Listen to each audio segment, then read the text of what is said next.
In this video, we're going to be working through the May-June 2024 paper 12 question 8 problem. And just let's say you're in your exam and you flip and then you see this is question 8. The first thing you're going to see is probably the diagram, right? And just looking at the diagram, we can see you've got different shapes. It looks a little bit complex, but just breaking it down a little bit, we can see a little bit of a sector here, a little bit of a sector there. We can see radians. So usually we can, automatically tell that this is a circular measure problem. But one of the first things that we want to do is the moment you then see that your angle is in radians, right? I know I keep saying this, but it's important to emphasize that the moment you see that your angles are written in radians or given in radians, change your calculator setting to radians. Make sure it's not in degrees or any other angle. Make sure that it's in radians. All right, now let's just analyze, before we look at the question, let's just analyze the diagram for a little bit, right? So the diagram has so we have this, looks like we have a sector over here, right? We just need to confirm with the problem, just, to make sure that it's actually a sector. But it looks like this is a sector. It looks like this is also a sector, right? And then the remainder of that shape is just, you have BC over here, which is 2 centimeters. We weren't given FE. And this, I would assume this is a trapezium because both of these are going to be, horizontal lines. All right, now let's read the question. The question says, the diagram shows a symmetrical plate, ABCDEF. The line ABCD, which is this top line over here from end to end, is straight. And the length of BC is 2 centimeters, right? We saw that each of the two sectors ABF, right? So they are actually sectors, right? So we have ABF and DCE is of radius R, right? So let's just write in the radii. So we have R over here. All right, so this is R. And also that means that's R as well, because you see that is the center. This is the outside of the sector. Anything that goes from the center to the outside, that's your radius, right? So if those two are radii, it means these two lines are radii as well, because these two sectors are the same. And each of the angles ABF and DCE is equal to pi over 3 radians. Perfect. Now let's move on to the questions. Question A says, it is given that R is equal to 0.4. Right. Okay. So for now, we're working with the radius of 0.4. Now, it's important to note that the moment they give you this as R is equal to 0.4, having part A implies that there's a part B. So if they tell you for part A that, okay, let's make R equal to this, that doesn't necessarily apply for part B. So that means part B, we might need to reset. But that's just something to just a note before we move on. All right, now part 1 of part A says show that the length EF is 2.4. Okay, that's a 2-mark question. Shouldn't be anything too hectic, but you never know. But the first thing that comes to mind for me, maybe there's an easier way, but the first thing that comes to mind for me is if we take a line, a straight horizontal line that goes from point B right up until this line FE, and you do exactly the same, a perpendicular line that goes right up until that line. The reason why we do that is now we've created a rectangle here, right? So that rectangle would imply that this line is from this point to that point is 2 centimeters. But that means we're left with this, right? We don't know what this line is. We don't know what the length of that line is. So now we need to find those two lines. All right, cool. How do we find those lines? Again, the first thing that comes to mind for me is going to be draw a triangle, because now we've created this little triangle over here. All right, so I'm going to draw it on the side right here. Okay, so the good thing about this line is because this line is perpendicular and these lines are horizontal, it means this angle over here is 90 degrees. So in order for us to then finish the calculation, it means we need either this angle or that angle, right? So we don't know any of those yet. But what we do know is we know what the hypotenuse over here is, right? We know that this line is the radius, and we're given that the radius is 0.4. So we know that that line is going to be equal to 0.4. Now the question is there any other angle that we can find, right? So that we can use trigonometry to work this out, right? So we actually, right, so I'm going to give you two options. The first option that we can use is, right, so I'm going to remove some of this, all of this stuff here. Well, maybe let me do it like this. Okay, I'll bring it back in a little bit, right? So the first option that we can use is the, I think it's, there's this concept that you would have learned back in, IGCSEs or maybe before that, where if I give you a line and I give you this other line, so I give you two parallel lines and I cut them up like this, right? Then this angle over here is going to be equal to that angle, and then that angle and that. So all four of these angles are actually going to be equal, right? So if we go back to our diagram, we can actually draw something similar. So what I'm going to do is I am going to see, let's just make this a little bit thicker just to highlight, right? So we have this line over here, right? And then we have that line over there. Oh, horrible. Do it like this. Okay. And then this line cuts through both of those parallel lines. So based on our theory, right, this angle is pi over 3 radians. This angle, that means that angle is also pi over 3 radians. That also means this angle over here is also pi over 3 radians, right? So according to that theorem, that means that this angle over here is pi over 3. Right, so that's your first option if you want to go with that, right? So I'm just going to take us back to where we just, drew all of this stuff.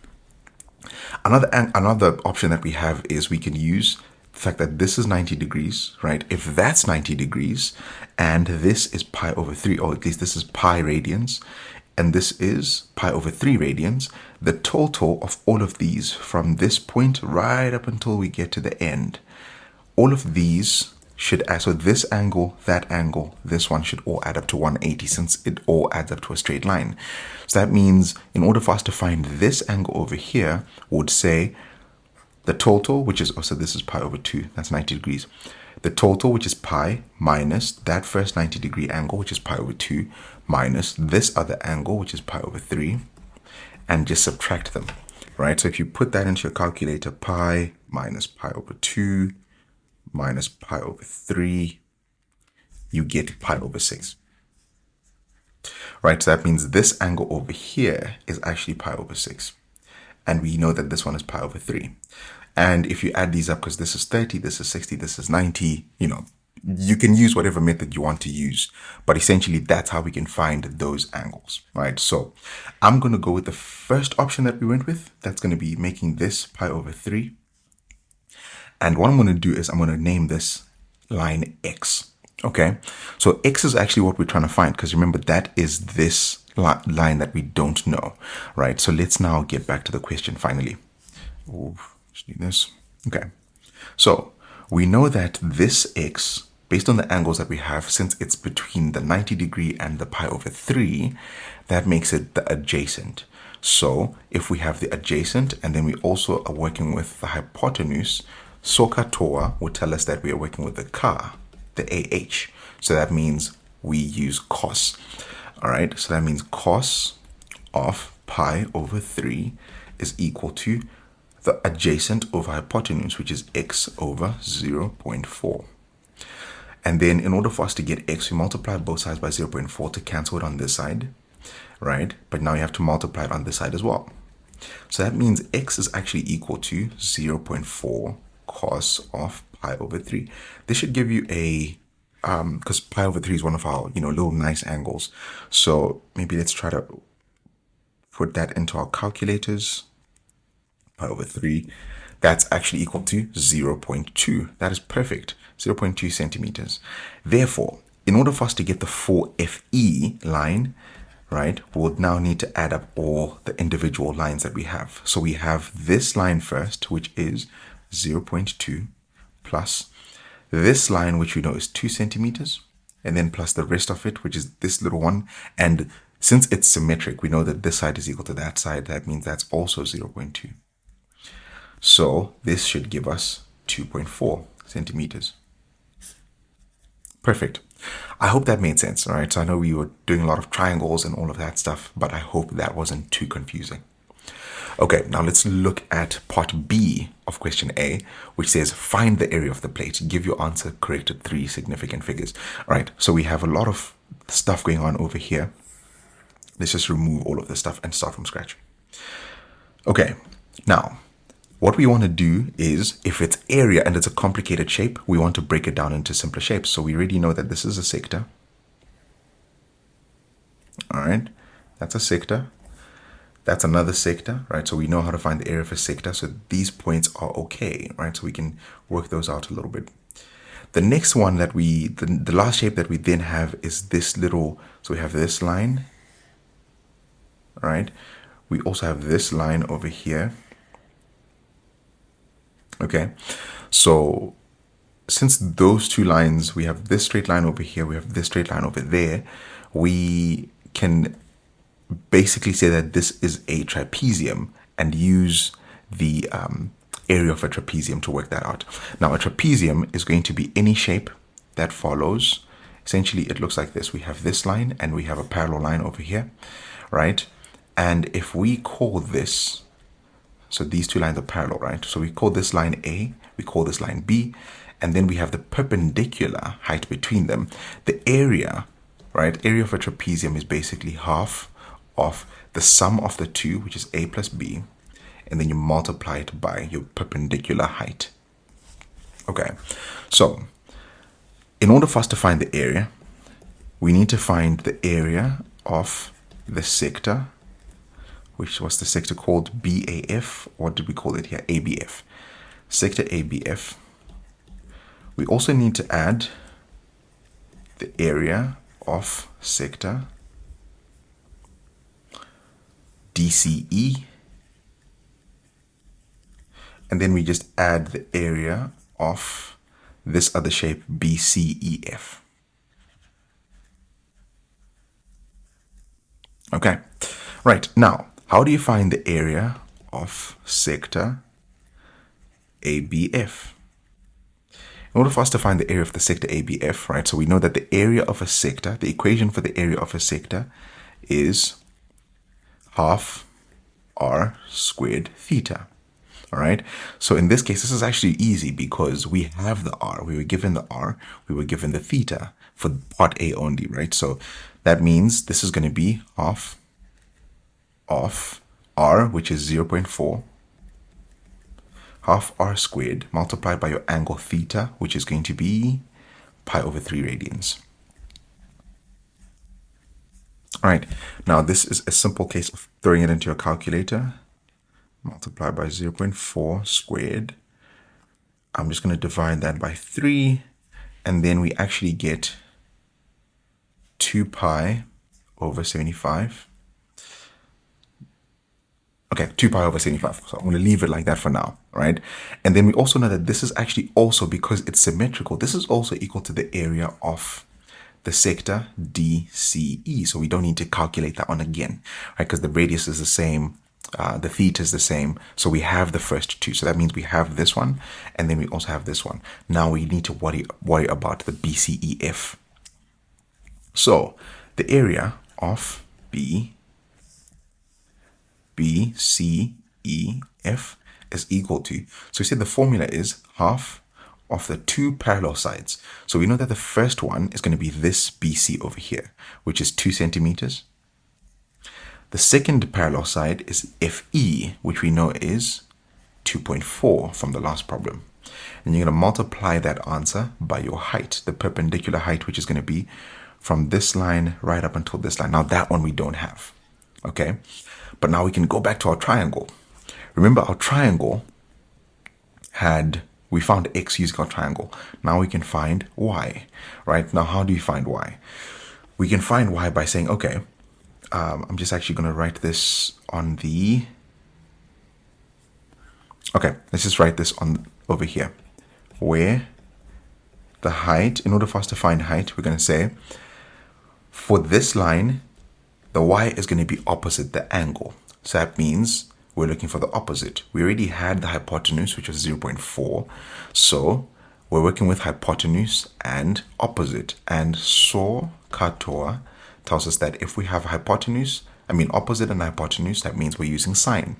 So sine of the angle, which is pi over 3, is equal to the opposite line, which is y, divided by the hypotenuse, which is 0.4. So multiply both sides by 0.4 to cancel. But now you need to multiply it on this side as well. All right. That means your y is equal to 0.4 sine of pi over 3. Does that give us an exact answer? I'm just going to throw that into my calculator. Pi over 3. It does, right? So the answer for this is actually root 3 over 5. So we'll keep it like this. Okay. So that means, let me take this. I just move this down over here. Right. So that means multiplied by the height is root 3 over 5. So if you throw this into your calculator, half of 2 plus 2.4,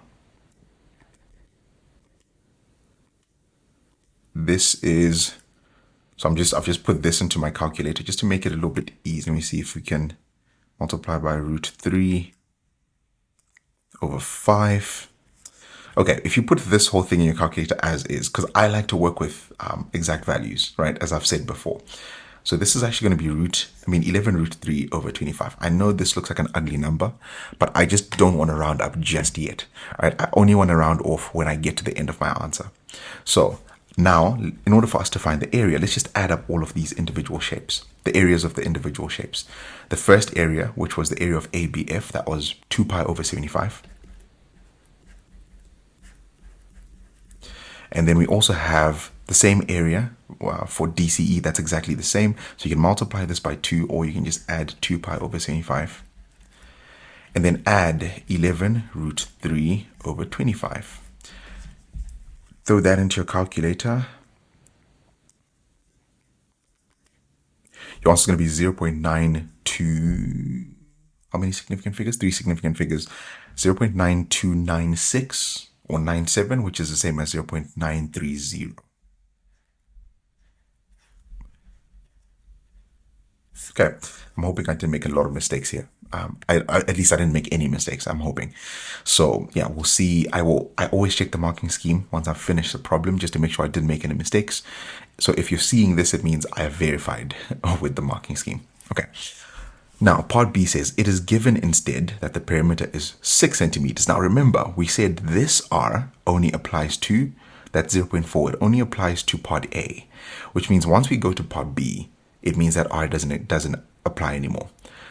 Which also, just reading the rest of the question, says find the value of R. So we've now been given a clean slate. The perimeter is 6. The perimeter of the entire shape is 6.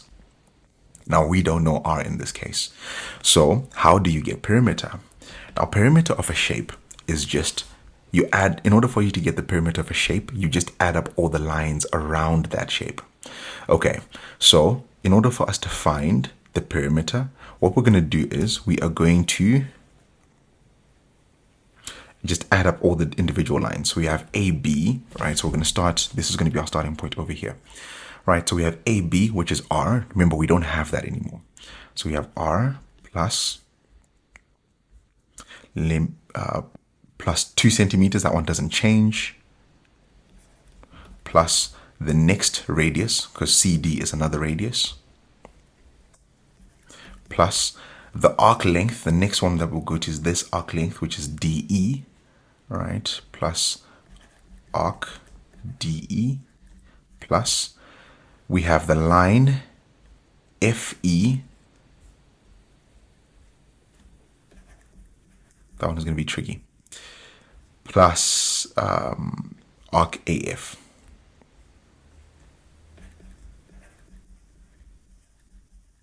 Okay. Now, I think that's it. Okay, cool.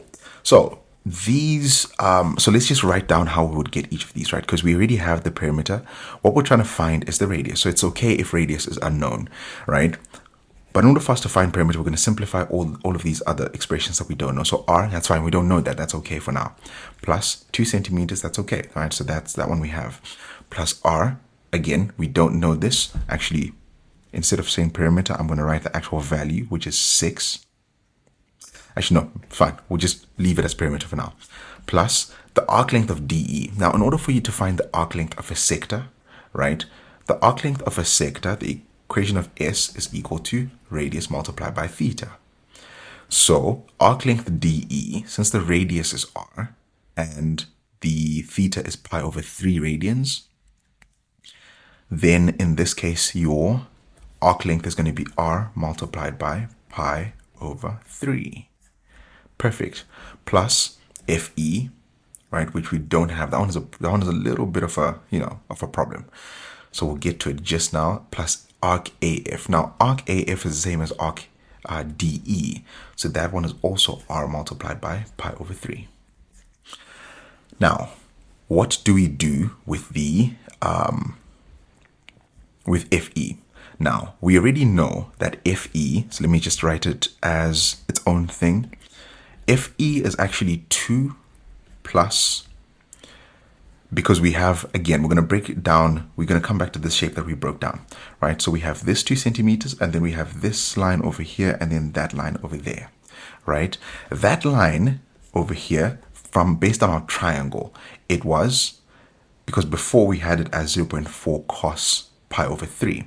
But if we were just to redo this very quickly, right? This angle doesn't change. It's still pi over 3. But this line is now r, right? So instead of having it as 0.4 cos pi over 3, we now say, okay, just to rewrite this, this is going to be cos of pi over 3 is equal to, if I call this line x again, right, is x over r, right? That means x is multiply both sides by r, multiply this side by r. That means your x value, which is this little line, is r cos pi over 3. Okay, and if you put cos of pi over 3 into your calculator, you should get a very nice number. That should be a half. So that's actually going to be r multiplied by a half. So we've kind of already, solved this from before, but before we had it as 0.4 cos of pi over 3. But now because r is not 0.4 anymore, now it's just r cos of pi over 3, which is r times a half. So this is actually going to be equal to, so FE, the line FE is the 2 centimeters plus this r times a half plus that r times a half. So in order for you to get FE, it's r over 2 plus r over 2 plus 2. So let's just throw that back into our equation. So now we can write the full thing, right? So we have perimeter, which is 6, is equal to the radius plus 2 plus r multiplied by pi over 3 plus FE. Now we know that FE is this full thing, right? Which is 2 plus r over 2 plus another r over 2. Okay, perfect. And then plus this last expression over here, which is r multiplied by pi over 3. Okay, now we have this full equation, right? So actually, just to make a note, at this stage over here, I didn't really put any brackets, but just be careful. If you have an equation that has brackets, you might just need to put brackets over here because the negatives will be affected somewhere. Or like, let's say, for example, if this was a negative, the negative would need to multiply inside. But I didn't really put brackets because it's all positives, so it's fine. All right, but just be careful about the signs. Okay, so now we have an equation where the only thing that we don't know is r. That's a very good place to be, because now what we can do is we can group like terms. Anything that's not an r goes to the other side, right? So let's find all the expressions that don't have an r in our equation. So that's an r. This is a 2, right? 2 doesn't have an r. Plus r something plus 2 that doesn't have an r, plus r over 2 plus r over 2 plus r multiplied by something. So we can take these two 2's and take them to the left hand side of the equation. So that means if you take this, since it's a positive, it's going to become negative 2. So our equation is going to be 6 minus 2, but remember there's two 2's that are coming to the left hand side. That one is also going to be minus 2. That's equal to r plus r multiplied by pi over 3 plus, right? So we've done this one, we've done this one, we've done this one, plus this one, which is r over 2. So what I'm going to do is, instead of just having, actually, no, it's fine. Let me just not make that confusing. R over 2, or I'm just going to write this as r times a half, plus r times a half, plus r times pi over 3. Okay, so now over here we have all these expressions with r. So remember, the goal for this is to find r, which means in our equation we need to isolate r on its own. How do we do that in this case? We can do it by factoring it out. So if you factor out your r, what are you left with? Over here it was r on its own, so it's r times 1, which is just 1. Same thing over here, we have 1. Over here we had r multiplied by pi over 3, so that becomes pi over 3. Over here we have r times a half, which is half. R times a half again, which is a half. And then r times pi over 3, which is pi over 3. So that these are the ones that are left once you've taken out that r. 6 minus 2 is 4. Minus 2 again, that's going to give you 2. So the left-hand side of the equation is 2. Okay, so just to simplify, I'm going to put this whole bracket into my calculator as is. So I have 1 plus 1 plus... Actually, no. I'm going to say 1 plus half plus half. That should give me 3. And then pi over 3 plus this pi over 3 is pi over, or at least it's 2 pi over 3. Remember, I don't really like to round up until I get to the end. So I'm going to divide both sides by that expression, 2 pi over 3. It's going to cancel on this side, but that means I need to divide it on that side as well. Okay, so that means the expression becomes r is equal to 2 divided by 3 plus 2 pi over 3.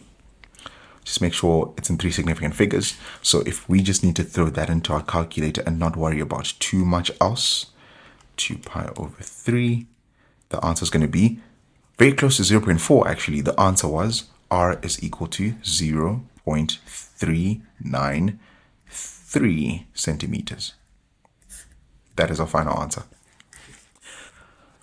Okay, that was a tricky one. I think we've seen more complex shapes in different videos, right? But this was a little bit of a complex one because, again, circular measure, even though it says circular measure, right? So you think you're only working with circles, but somehow they make it, they somehow manage to make us use triangles in there as well. So I hope this wasn't too confusing, but as always, if it was confusing, please just give me feedback.